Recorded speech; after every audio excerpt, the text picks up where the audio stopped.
This exercise, the Romanian deadlift, I'm going to demonstrate with dumbbells, but this also applies when we're using a bar for a barbell Romanian deadlift. The motion is a hinge exercise and we're hinging at the hips. So it is mostly leaning over with those hips. What we want to make sure is that we keep a nice neutral spine. So keep our chin tucked down. We want our shoulders back and we're going to keep our hands close to the legs. So without any weight, we're going to drive the hips back. So the hips are going back towards the back of the room. Our knees are slightly bent. So we don't want to bend them too much. We want to keep them what we call soft knees. So don't lock the legs straight. We're going to keep the knees relaxed. We're going to push the hips back, keeping our back nice and straight. And you can see there is a slight bend in the knee. My arms are going to be close to my legs. Back up. So you can practice this without any weight.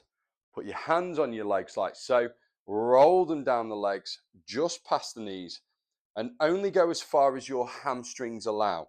So if I go any further than this, we notice that I start to round my back.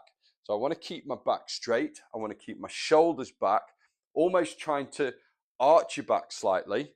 Okay, so hips back just as far as the hamstrings allow and back up.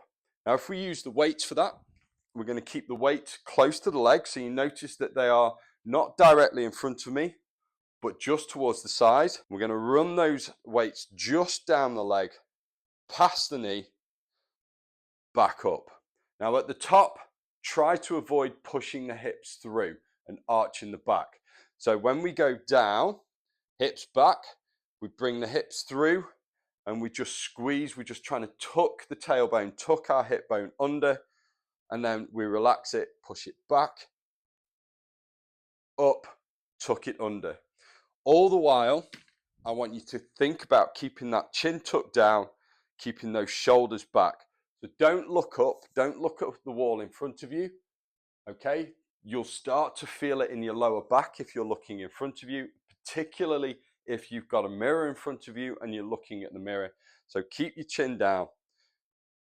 Nice straight back, neutral spine, back up. If you want to check form, try not to do that by looking in the mirror. Set a camera up with a tripod or set it up leaning against something. Record yourself doing it and have a look at some of those cues. So make sure that your hips are going back. Make sure that your back is nice and straight and make sure that you aren't going too far down so that you start to round the back and round the shoulders at the bottom.